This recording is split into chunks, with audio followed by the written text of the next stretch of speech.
नमस्कार भाइयों, स्वागत है आपका हमारे इस नए वीडियो में। मैं अंकुर उपाध्याय। आज बीएड के इस मुद्दे पर जो है सभी छात्र बेहद जो है चिंतित हैं। हम सभी का जो है आगे का भविष्य क्या होगा और आगे कैसे इसका निर्धारण किया जाएगा, इसके लिए बीएड के मुख्य जो आज लगभग 5-6 साल से लगातार जो है बीएड के पक्ष में सदैव जो है बीएड का मुद्दा उठाते रहे हैं और बीएड के बारे में सर ने जो है पुरजोर तरीके के साथ, आज आप लोग देख रहे होंगे कि पूरे सोशल मीडिया पे सर के द्वारा पुरजोर तरीके से जो है हम लोगों के पक्ष में मुद्दा उठाया जा रहा है। आज मैं सर के पास आया हूं कि आगे की रणनीति क्या हो, हम छात्रों का भविष्य कैसा होगा, इस पे हम सर से आज चर्चा पर चर्चा करेंगे और सर से जानेंगे कि हम लोगों का आगे का भविष्य क्या होगा और सर की रणनीतियाँ क्या है, सर क्या कदम उठाएंगे जिससे जो है हम बीएड अभ्यर्थियों का प्राथमिक शिक्षा में बहाली हो सके। सर, हम आपसे जानना चाहेंगे कि आगे हम लोगों का भविष्य क्या है, क्योंकि हम बीएड अभ्यर्थी 2 साल अपना बर्बाद करके और लाख रुपए लगा के जो है बीएड कर रहे हैं और ये जो सुप्रीम कोर्ट का निर्णय आया है, इससे जो छात्र हैं बेहद जो है पीड़ा में जी रहे हैं और काफ़ी अवसादग्रस्त हो चुके हैं।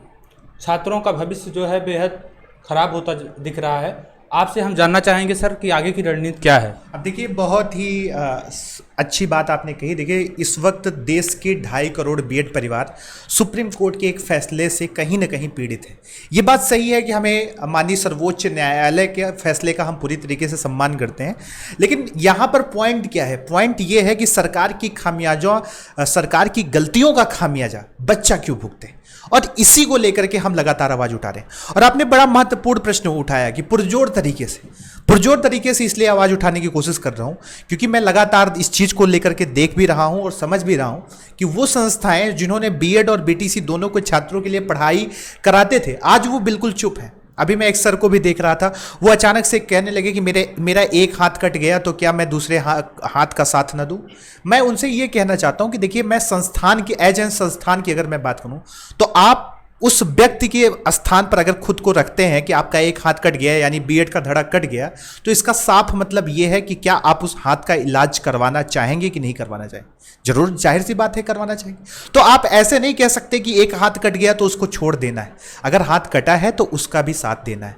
और पुरजोर तरीके से क्यों? पुरजोर तरीके से सीधी सी बात है कि जब कोई भी साथ नहीं आ रहा है तो हमारा साथ देने का कर्तव्य है और हम साथ देंगे। हमें पता है कि बहुत सारे लोग हैं जो चुप बैठे हैं। वो छात्र जिनसे उन्होंने सीटेट की तैयारियां की थी, वो छात्र जिन अध्यापकों को आज अपना आदर्श मानते थे, वो कहीं ना कहीं बीएड के बारे में कुछ भी नहीं बोले और इसीलिए हम पुरजोर तरीके से इसकी मांग कर रहे हैं। सर, हम जानना चाहेंगे कि आगे की रणनीतियाँ क्या हैं, जिससे जो है आगे आप क्या करने वाले हैं, जिससे हम लोगों की जो मांग है सरकार मांगे और अध्यादेश ला के हम लोगों को बीएड को जो है प्राथमिक शिक्षा में शामिल करें। इसके लिए आगे की रणनीतियाँ क्या हैं? देखिए, रणनीति की आपने बड़ी अच्छी बात की, बड़ा क्लियर सा रणनीति है। रणनीति ये है कि बीएड को प्राथमिक शिक्षक भर्ती में शामिल कराने के लिए सरकार अध्यादेश लाए।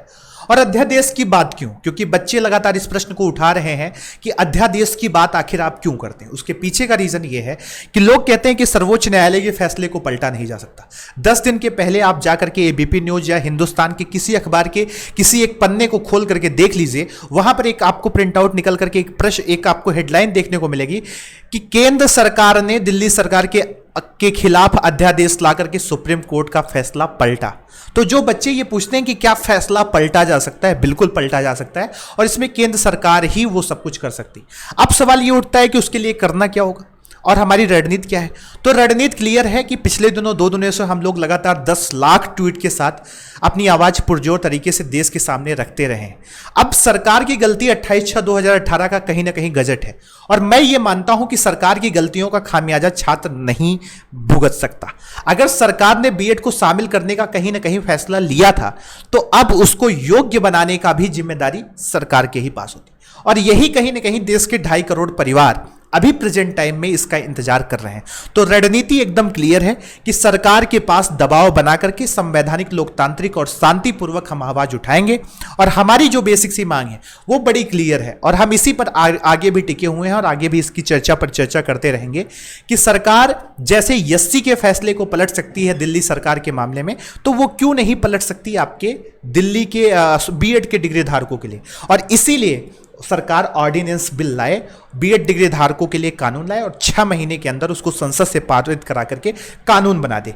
क्योंकि बीएड डिग्री धारक को अगर हायर एजुकेशन बनाया जा सकता तो ये किस देश का नियम है कि कार चलाने वाला कार ही चला सकता है, साइकिल या मोटरसाइकिल नहीं चला सकता। तो मुझे लगता है कि सरकार को भी समझना चाहिए कि देश के 2.5 करोड़ परिवार कहीं ना कहीं बर्बाद हो रहे हैं और ऐसे में उसकी नैतिक जिम्मेदारी बनती है कि अगर उसने बीएड को शामिल किया था तो आगे भी बीएड के डिग्री धारकों का साथ दें।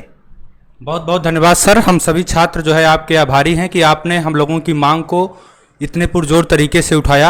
आपका बहुत बहुत धन्यवाद। और आप सभी भाइयों से अनुरोध है कि इस वीडियो को जो है लगातार शेयर करिए, जिससे कि जो है सभी छात्र जो असमंजस में बने हुए हैं, चिंतित हैं, उन तक जो है ये सर का वीडियो जो है जाए। बहुत बहुत धन्यवाद आप सभी का हमारे इस वीडियो में। नमस्कार।